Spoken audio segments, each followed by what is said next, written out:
itu ada 6 mazhab. Yang Anda belajar dulu kan 4. Ya, Anda belum belajar banyak. Sebetulnya 6 itu yang terkenal itu. Yang terkenal itu. Tambahannya itu mazhab Ja'fari dan mazhab Ja'fari itu mazhab Syiah dan mazhab Zahiri. Di luar Imam Malik, Maliki, Syafi'i, Hambali itu. Perbedaan pendapat di bidang fikih itu namanya mazhab. Ada perbedaan pendapat di bidang akidah, namanya firqah. Tidak mazhab sebetulnya. Nah itu banyak itu.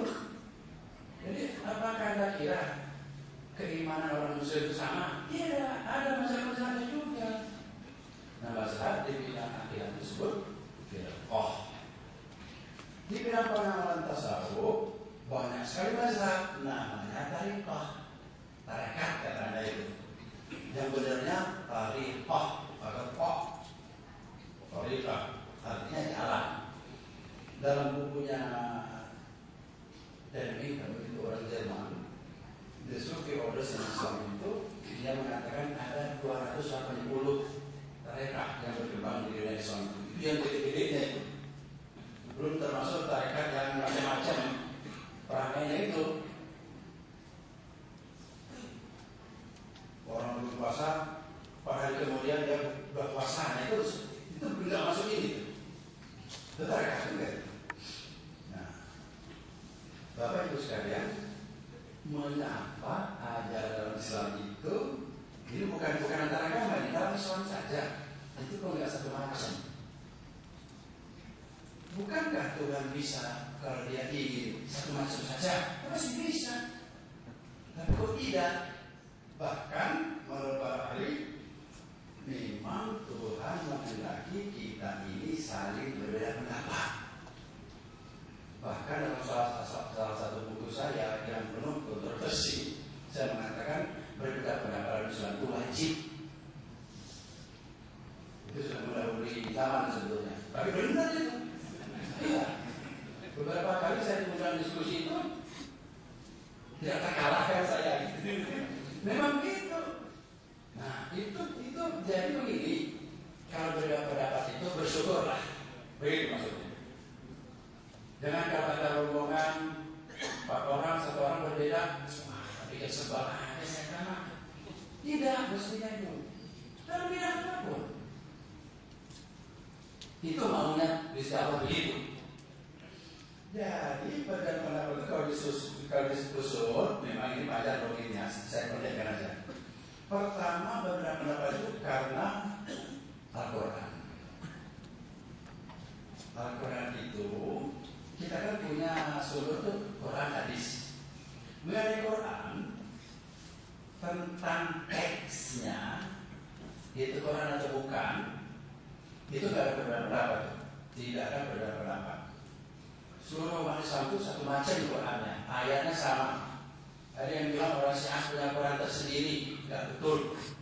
Orang Syiah itu Qurannya ya sama dengan kita punya ayatnya. Nah kalau mengenai hadis, itu ada hadis yang disepakati sebagai hadis, ada yang tidak. Nah ini sudah mulai. Beda dengan ada Quran. Ada yang mengatakan hadis ini sahih, ada yang mengatakan bukan. Ada istilahnya sahih, hasan, dhaif dan sebagainya. Bahkan ini hadis sahih yang ulama lain mengatakan hadis palsu. Nah ini sudah berbeda itu. Sehingga kalau dia bilang hadis palsu, dia nggak mau menggunakan hadis itu sebagai dalil kan? Bagi yang mengatakan hadis itu sahih, ya tidak ada andalan. Tapi bisa berbeda dapatnya. Itu dari lokusnya. Sekarang Al-Quran itu memang ayatnya disepakati semua, A-I-U-nya disepakati, tapi menafsirkannya tidak disepakati. Nanti kalau Pak boleh saya di sini boleh tanya, saya juga dapat dari dia. Al-Quran itu kan 6.600 sekian ayatnya, enggak apa maksudnya itu. Itu cuma 8% itu ayat yang maknanya disepakati. Namanya itu ayat muhkam, jadi ayat yang jelas gitu.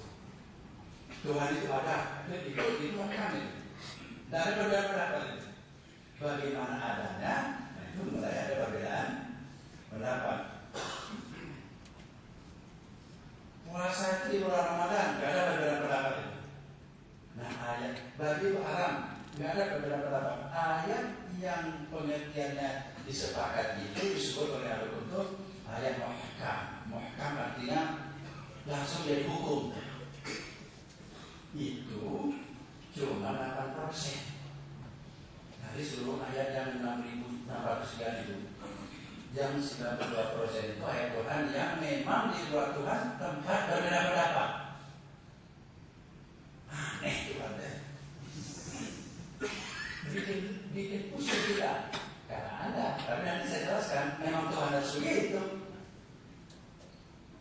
Seperti kalau orang cerai itu ada masa iddah, masa menanti kalau mau kawin lagi namanya menunggu iddah. Itu dalam Al-Quran disebut salah satu huruf ini. 3 huruf itu 2 maknanya. Haid, tidak haid maknanya sama dalam bahasa Arabnya itu. Jadi kalau orang menantikan iddah 3 kali haid, itu cukup 3 bulan. Tapi kalau orang mengatakan itu huruf itu 3 kali suci, itu 4 bulan. Kebeda. Kata-katanya sama. Hurufun, salah satu huruf ini. Yang mana yang benar? Nah itu dia. Sampai kalau nggak jadi kawin gara-gara berbeda menafsirkannya. Ini pakai usali, ini tidak. Kalau dulu itu kalau saya kawin sama itu harus pakai usali saya. Kata ayah saya jangan, biar nggak kawin. Nah, itu dulu. Jadi yang kedua ini adalah luar biasa.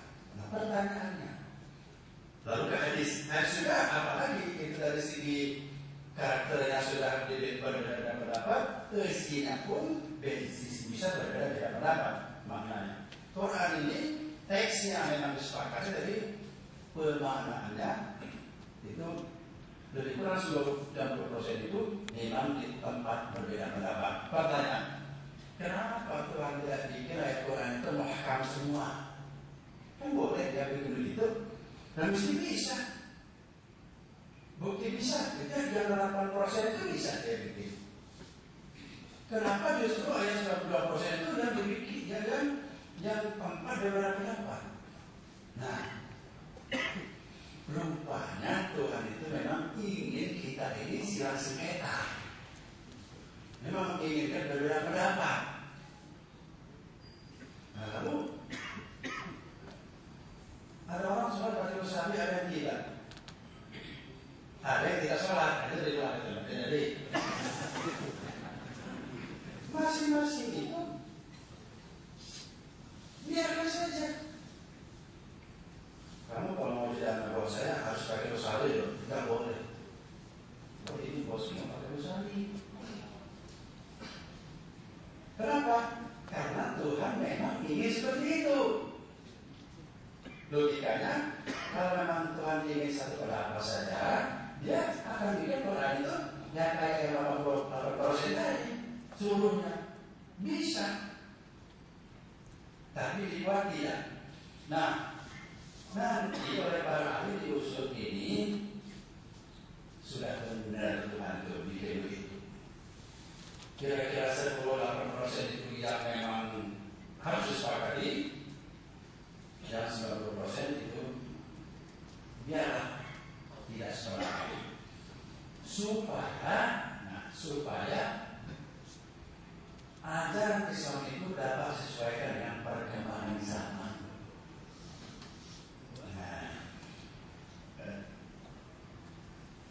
Kalau orang mau haji, cara Nabi itu jalan kaki, naik onta, naik keledai. Sekarang naik pesawat, boleh nggak? Nah kalau kita memahami hadis Nabi bahwa dia naik onta, nggak boleh dong naik pesawat. Menurut hadis, ke Makkah itu harus naik onta, kan gitu sebenarnya. Tapi kenapa sekarang kita berani naik pesawat? Padahal dalam hadisnya nggak ada pesawat itu. Nah, ini hadis ini termasuk hadis yang dapat ditafsirkan berbagai-bagai. Termasuk hadis yang zon namanya, yang khilafiyah, tempat berbeda pendapat. Yang penting tujuannya. Seperti itu, orang menentukan Ka'bah, kiblat, ada yang ingin pas sekali. Padahal dalam Al-Quran sudah tidak pas betulnya, nggak apa-apa, asal mengarah ke kiblat. Kalau di Masjidil Haram kelihatan Ka'bahnya. Kalau di tempat jauh asal mengarah, tidak pas betulnya, nggak apa-apa. Yang harus pas itu hati kita melihat Tuhan harus pas. Nah, lalu masjid dibongkar supaya pas itu sebenarnya tidak perlu betul itu. Asal sudah mengarah saja, nggak usah pas betul. Tapi itu kan pendapat saya. Orang lain bilang, yang pas pisan, silakan, itu aja. Bongkarlah masjidmu, kan rugi. Jangan dibuka masjidnya, dibuka aja sahnya, silakan. Banyak uang terbuang nanti. Tapi kalau mau kesepakatan, saya ikutin. Nah, akhirnya banyak sekali perbedaan pendapat itu. Nah, 600 tahun sebelum Masehi itu Sokrates dan teman-temannya itu sebetulnya sudah menemukan teorinya. Kemajuan umat manusia ini terjadi karena adanya strife and love istilahnya. Ada yang kehendak bersatu dan kehendak bertentangan. Dengan kata lain, kemajuan itu diraih bila kita tidak terus pendapat. Kepala bagian, manajer, seperti pelajar. Kalau anak buah ada, ya terus itu perkara gak baik. Gimana program kita? Begini, ya, ada dia. Karena besok dia lagi. Ada pendapat? Enggak, Pak. Setuju. Anda kan bos. Kelihatannya rapi itu. Tapi itu apa sih? Itu pertanyaan dalam kampus itu. Sekali-sekali malah enggak apa itu. Sudah dihukum. Kalau perlu diberi ganjaran itu. Karena dia sudah menghidupkan diskusi. Dia adalah orang yang nadi. Jadi kemajuan itu karena ada perbedaan pendapat. Oleh karena itu orang sekolahan kayak kita ini hargailah perbedaan pendapat. Jangan dihukum. Apalagi ditangkap lalu dimatiin ya. Orang nggak mau berpendapat nanti kan takut. Lalu perbedaan pendapat itulah sumber kemajuan. Nah, Al-Quran dan hadis itu dibuat sedemikian rupa sehingga orang harus berbeda pendapat. Saya mau mengatakan Quran dan hadis itu hebat, sebetulnya begitu. Karena watak Quran dan hadis begitulah, makanya umat Islam ini cepat majunya. Lebih-lebih sampai abad ke-13. Mulai abad ke-8 sampai ke-13, ketika dalam abad itu memang hebat luar biasa kita. Tak kala kita sangat menghormati perbedaan pendapat. Sampai-sampai saya lupa namanya Imam Umar itu, dia sholat di dekatnya imam yang lain, biar ada yang lihat. Dia sholat itu ngikutin imam itu. Kata muridnya, "Mam, kalau begitu ya ajaran kami bukan begitu. Saya menghormati orang yang dalam makam ini." Itu luar biasa itu. Nah, bagaimana terjadi? Ya, di tahun-tahun 50-an, 60-an itu perbedaan pendapat itu menjadi malapetaka. Nah, sekarang perbedaan pendapat itu sudah mulai disikapi lebih positif. Jadi, hargailah perbedaan pendapat dan beranilah mengajukan pendapat. Kalau orang berpendapat aneh lalu tidak dihargai, nanti dia nggak mau lagi berpendapat. Kalau dilihat dari ilmu pedagogi, ilmu pengajaran, psikologi, wah ini sangat jelas. Perbedaan pendapat itu penting sekali untuk sumber kemajuan. Bagaimana perbedaan pendapat suami istri?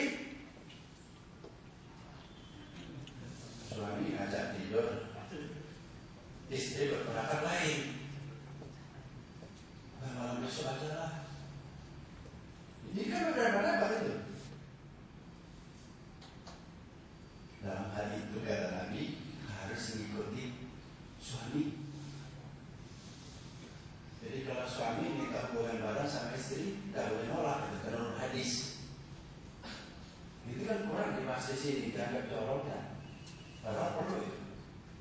Kalau kita menggunakan teori Freud, itu masalah seksual itu masalah yang sangat penting dalam kehidupan manusia. Tidak ada yang lebih penting ketimbang masalah seksual. Sekali suami minta ditolak oleh istrinya dengan alasan kurang sehat, sedang menyusui anak, itu akan tertinggal satu trauma. Dan itu kalau bertumpuk sangat berbahaya. Kalau seorang suami 10 kali aja pernah ditolak istrinya, itu sangat berbahaya itu. Tapi ini panjang itu orang itu ada psikologi, tanya ada. Pokoknya sangat berbahaya kita tanya. Ya. Sampai Nabi mengatakan, seorang istri sahabat datang, saya tidak bisa melayani suami ya Rasulullah karena sedang haid. Apa kata Rasul? Layanilah dengan cara lain. Jadi Nabi rupanya tahu bahwa persoalan itu persoalan penting dalam kehidupan. Nah, kalau terjadi perbedaan pendapat dalam hal ini, menurut hadis yang itu harus diikuti pendapat suaminya. Mungkin juga ini sama. Ya, mana yang harus diikuti. Bagi istri juga tidak bisa selalu dikalahkan dalam hal seperti itu. Nah, Bapak Ibu sekalian, tujuan utama ceramah saya ini sebetulnya bagaimana dalam kehidupan ini supaya Anda mulai meningkat bersama saya dalam hal menghadapi orang-orang yang berbeda dengan Anda. Pertama, hargai perbedaan itu. Mana yang lebih bagus? Ditolak? Diterima? Dua-duanya gak bagus. Yang bagus itu mempelajarinya. Jadi kalau orang sholat pakai usali, saya tidak, bukan menerima atau menolak yang penting. Mengapa engkau melafalkan usali? Itu yang perlu. Mempelajarinya. Setelah dipelajari, bisa diambil, boleh tidak. Inilah yang disebut dengan peralatan multikultur. Jadi saya kira itu aja sudah cukup pendek dan apa sebetulnya itu ada pengertiannya. Intinya hormatilah pendapat bagaimanapun konyol bentuknya dari siapapun, dan khusus para manajer, para pemimpin, minta pendapat anak buahnya dan hargai. Jangan dibuat satu situasi sampai anak buah itu gak berani lagi akhirnya mengajukan pendapat. Itu pertanda yang kurang bagus. Cukup sekian. Assalamualaikum warahmatullahi wabarakatuh.